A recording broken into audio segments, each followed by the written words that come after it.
இந்த வழக்கையில் வளையல்களால் அல்லவா இன்று வழக்கை வளைக்கின்ற நாள் அல்லவா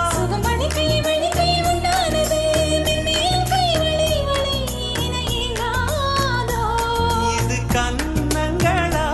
இல்லை தென்னங்களா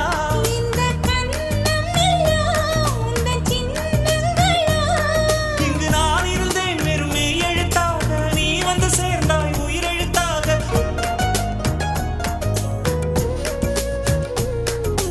காதலே